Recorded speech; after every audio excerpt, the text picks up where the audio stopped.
What's up, vinyl community? It's Jason coming at you from the Jazz Basement. It's been a while since my last video. It's actually been almost 4 months. And here we are, December 31st, 2021. So, better late than never for the final video of the year. I promise you it'll be worth the wait.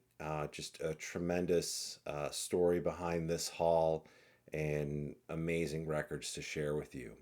But first off, a couple of announcements. Um, First of all, I'm very excited that I'm over 500 subscribers. So I started this channel back in April.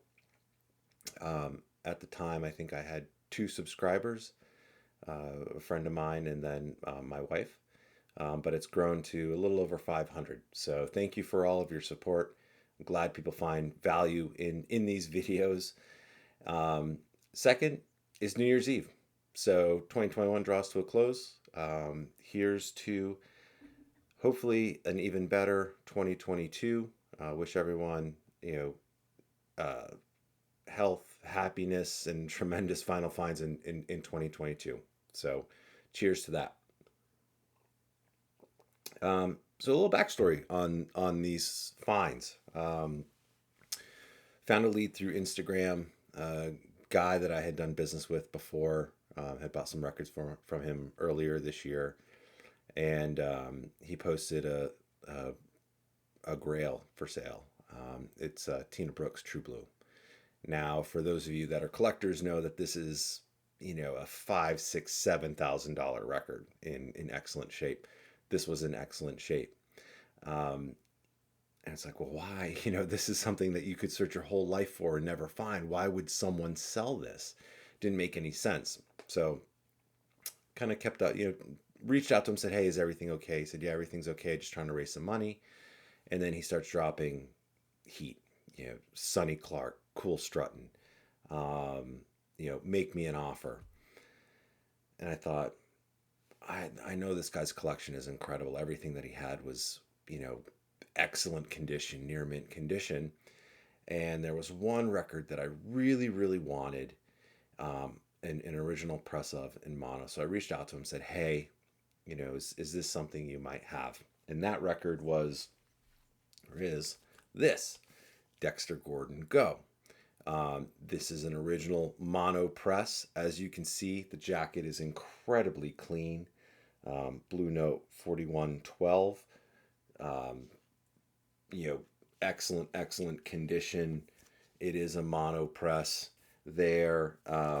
One of my favorite records. This recently got reissued on the Classic series.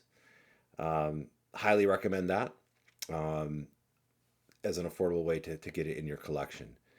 So he said, yes, I have it. Make me an offer. I made him a fair offer.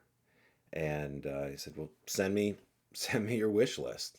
I said, okay, do you have this one? Next up, Freddie Hubbard, Hub Tones. Again, another absolute classic cover. Reed Miles, one of his best covers ever. This is a later press. This is a Liberty Press stereo copy, so 1967. It does have the RVG Van Gelder stamps. Pretty clean again. Little trace of ring wear, but this is a great album. It hasn't been repressed a lot. I still do have a mid 70s press of this. Not particularly cheap. The OGs go for a lot of money. But this Dexter Gordon Go and this album remind me of my college roommate, who was a jazz pianist and an environmental studies major. We played these records a ton. So had to get those locked down. And he said, okay, well, I was like, oh, what else do I really, really want?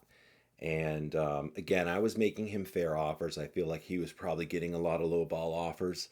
And eventually said, hey, listen, let's take this off Instagram. I'll give you my cell phone and we'll just chat directly. Because at this point, word was getting out and he was just getting slammed with direct messages. So then I said, okay, what else do I want? And basically he gave me the keys to the kingdom of his collection. He was going to sell it all eventually, either part it out individually to collectors, or ultimately sell it all to a shop. So kind of went from there. This next one was one that I had in my hands earlier this year. I had a copy from a local shop, was really excited to have, got it home, spun it, and second track skipped, repeating skip. It's like dunk, dunk, dunk, dunk. It's like, and you have to send it back, right? You can't spend decent, good hard-earned money on something that skips, is my view. So I said, okay, do you have this record? He said, I do. I have an original press, excellent condition, John Coltrane, Soul Train. I see this around. I usually don't see it in this condition. As you can see, the cover is pretty much dead mint. There's a little bit of wear up here, but beautiful deep groove, Bergenfield, New Jersey. Labels near mint. I mean, no marks on this. Incredible. It's an incredible album. I have an OJC copy of it, but super happy to have this. This is one of Coltrane's best, or not one of, or in my opinion, one of my favorites of Coltrane. And he did not put out a bad record. So highly recommend this. It's available in Original Jazz Classic for about $20. But if you can find an OG, jump on it. Then I started to go through his Instagram account. He had most of his stuff posted and said, okay, well, what do I really want here? And at this point, I had pretty much mentally committed that this was my chance to knock off a lot on my want list. And it was probably going to be an expensive endeavor. It was. But again, the condition of these is generally clean to super clean. So not that I couldn't find these at a shop, but unlikely to find them, A, in one fell swoop, and B, in this condition, at prices that I think were fair. They weren't cheap, they weren't expensive, they were fair prices. So I love jazz guitar, probably my favorite format, and saw this, had to jump on this, introducing Kenny Burrell. This is one of the early Blue Note 1500 series. This is not an original. That would have the 767 Lexington Avenue labels. But I think this was originally pressed in 1956. So it's been around for a while. As you can see, it's in great shape. This is a Liberty press, 1967. I believe it has the original metalwork.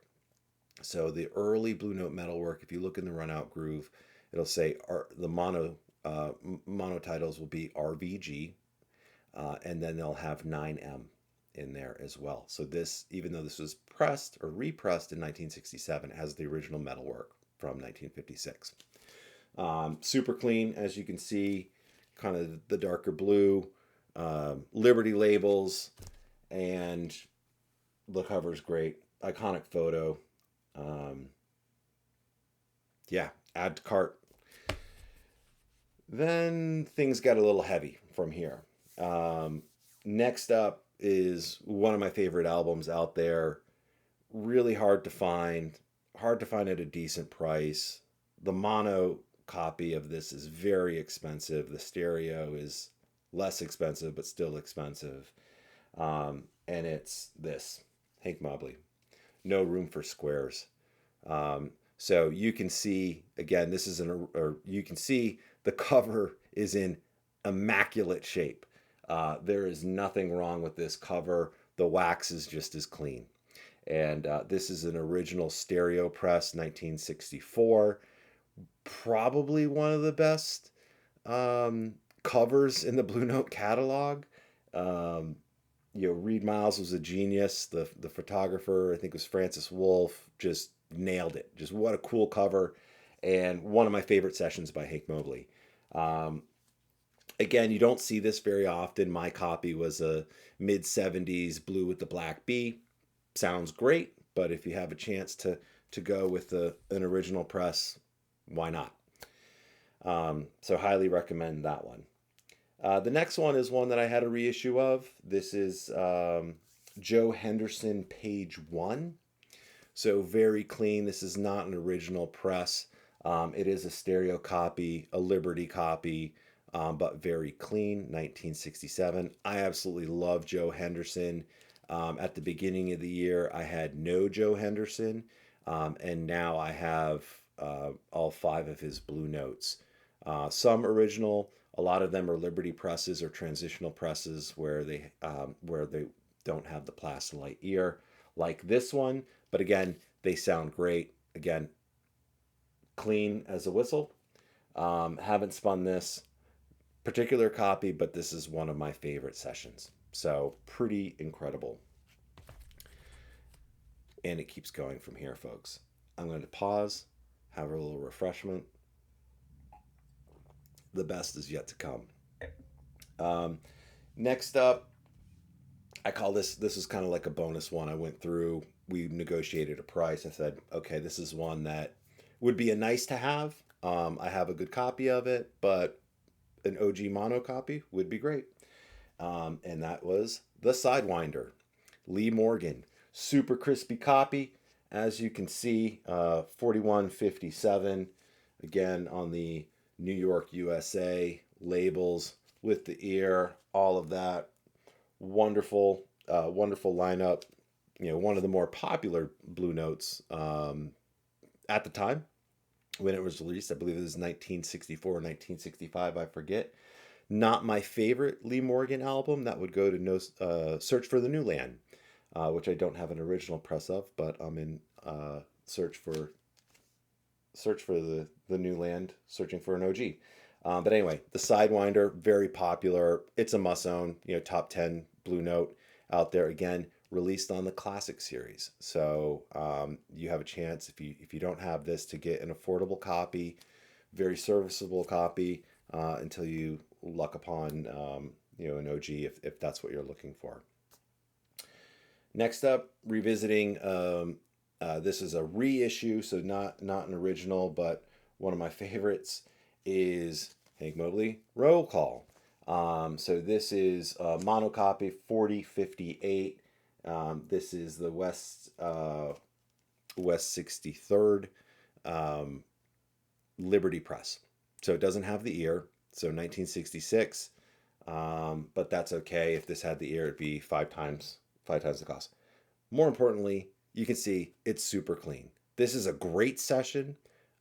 Hard to find, but this time for Hank Mobley, he was on fire. So he had Soul Station, Roll Call, Workout.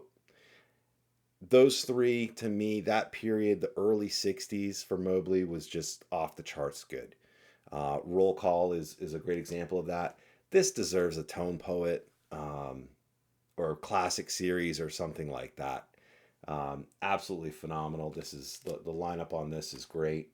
Art Blakey, Freddie Hubbard, Wynton Kelly on the keys, Paul Chambers on bass. Yep. This one's pretty good. This is probably the cover that's in the worst shape. You can see a little bit of a ding there, but seams are all good. Wax is super clean. Laminated cover, beautiful. The next one, because we had at this point we had negotiated several records. He threw one in.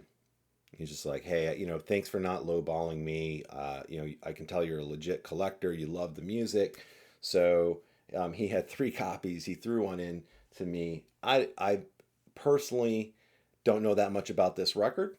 I haven't spun it yet, but it is Down to Earth, Freddie Roach on organ, Percy France on tenor sax, Kenny Burrell on guitar, and Clarence Johnson on the drums. Blue Note 41-13. Don't see this talked about a bunch.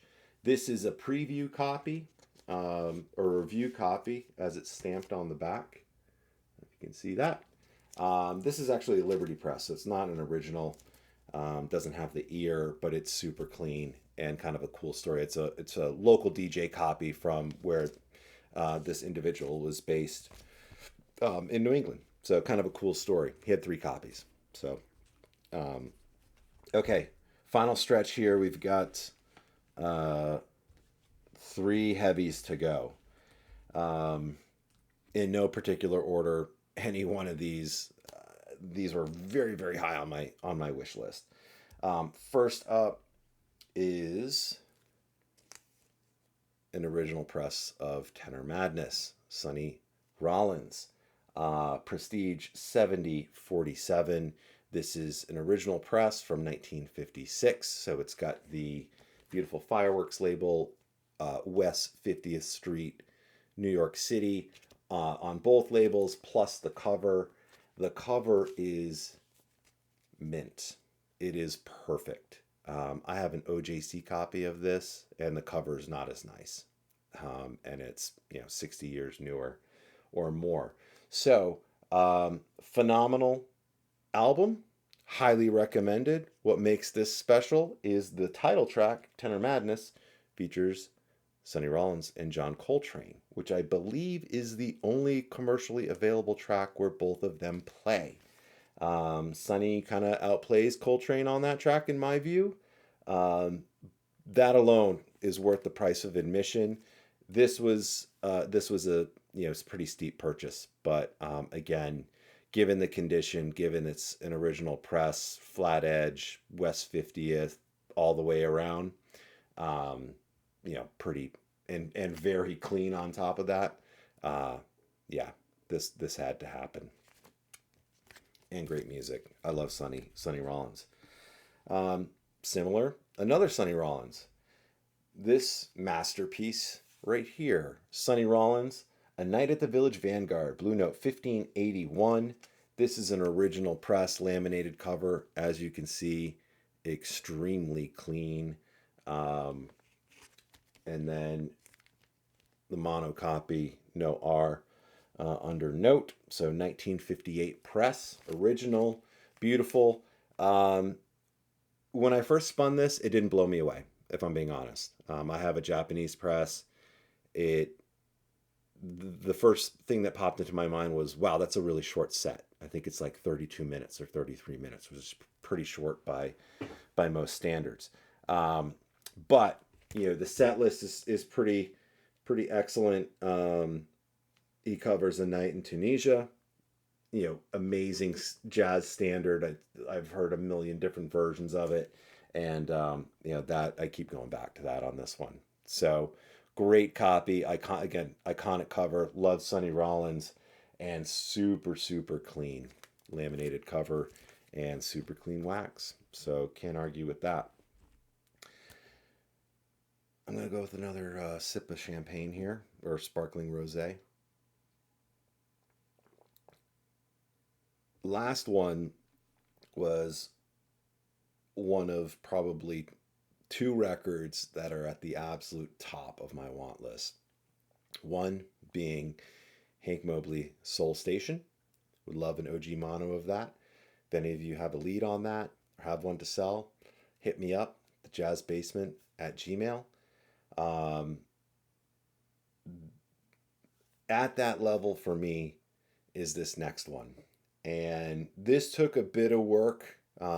This had a special spot in the seller's heart. He and his wife, would listen to it on Sunday mornings and things like that. But again, I love jazz guitar.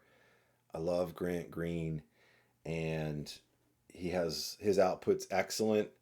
But for me, this is tough to beat. Original stereo press, Idle Moments. As you can see, phenomenal shape. Clean all the way around. Wax is super clean. New York, USA. Do I wish it was mono? Yes. Am I going to complain about it? No. And just unbelievable album. I have a copy of a Music Matters SRX pressing, which is phenomenal. But whenever you can get the original, Van Gelder mastering, pretty special. So that was the haul. Special thanks to a colleague of mine who lived in the area. This wasn't a local deal for me, so he went out and met up with the seller, because we didn't want to put these in the mail around the holiday period. And then I picked these up from my colleague. So special thanks to him for making that happen. And, you know, to be honest, even though I haven't done any videos, I've been out buying vinyl. That's not the issue. I've got plenty of finds to share with you over the coming weeks and months. But in the back of my mind, I had told myself, I was like, oh, I'm really going to just put a pause on it. I'm really going to focus on the grail. The grails gets thrown around a lot, but records that I really, really want. I have about 300 jazz records. I'm trying to keep it, very tightly edited.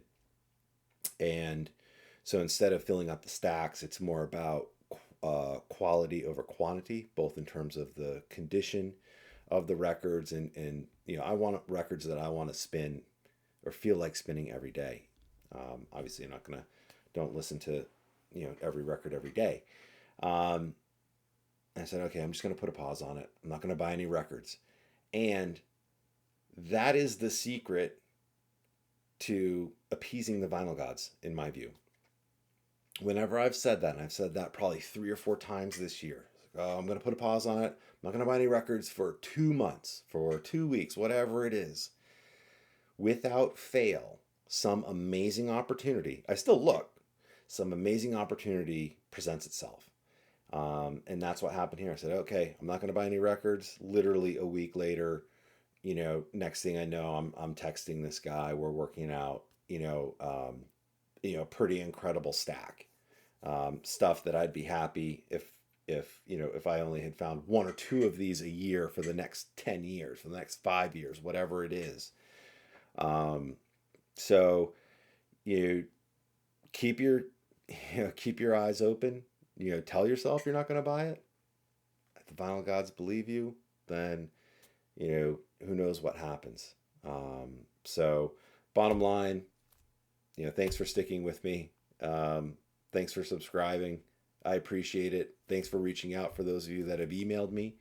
Glad that you find value in the channel. Hope you enjoyed this stack. I know I will. There's a lot more heat to come. That's in progress, or here in the jazz basement. I haven't had a chance to catch up on videos. So hopefully this is worth the wait. Really appreciate all of the viewers. And again, one last time, Happy New Year, and hope everyone has a safe, happy, and healthy 2022. And see you next year. Have a good one.